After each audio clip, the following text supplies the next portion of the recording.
ഭൗതികമായ എന്തെങ്കിലും നേട്ടങ്ങൾക്ക് വേണ്ടി ഇതിലാരും ഇതിൻ്റെ മേലെ കൊണ്ടാകും.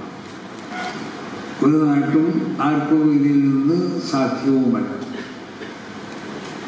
ഇത് അല്ലാഹുവിൻ്റെ വിശുദ്ധമാവുന്ന ദീൻ, ആ ദീനിൻ്റെ സംരക്ഷണത്തിന് വേണ്ടി പൂർണ്ണമായും അല്ലാഹുവിൻ്റെ ഔലിയാക്കന്മാർ എന്ന് നമുക്ക് ഉറപ്പിച്ച് പറയപ്പെടാൻ പറ്റണം.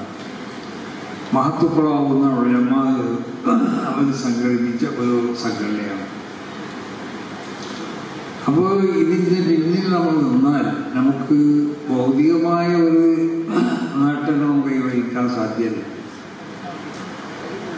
പക്ഷേ ആത്മീയമാവുന്ന ഉയർച്ചയും അത് കാരണമായി ഉണ്ടാവുന്ന വിജയവും അതോടൊപ്പം നമ്മുടെ പരലോക ജീവിതത്തിൽ അവർ മഹാന്മാരാവുന്ന നമ്മുടെ മശായിഖന്മാർ അവർ നമ്മളെ കൈ പിടിച്ച് സ്വർഗത്തിലേക്ക് കൊണ്ടുപോകാൻ പറ്റണ നിലക്കുള്ള ഒരു സംവിധാനമാണ് ഈ സംഘടനകൾ. അപ്പം അതാണ് വേറെ ഭൗതികമായ നേട്ടങ്ങൾക്ക് വേണ്ടിയൊന്നും ഇതിലാരും കൂടണ്ട. നീ കൂടിയ ഭൗതികമായ നേട്ടങ്ങളൊന്നും ഉണ്ടാക്കാൻ സാധ്യമല്ല. ഉഹ്റവിയും ദുനിയവിയുമാവുന്ന ഏതെല്ലാം വിജയങ്ങളുണ്ടോ ആ വിജയങ്ങളെ ഇതുകൊണ്ട് നമുക്ക് സമ്പാദിക്കാൻ കഴിയും.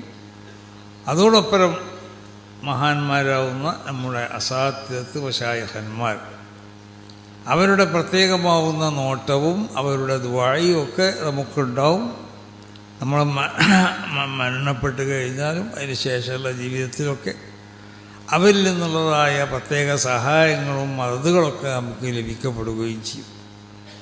ഈ ഒരു ഉദ്ദേശം മാത്രം കണക്കിലെടുത്തുകൊണ്ട് ഇതിൽ എല്ലാവരും കൂടിയാൽ മതി. അതാണ് ആദ്യമായി പറയാനുള്ളത്.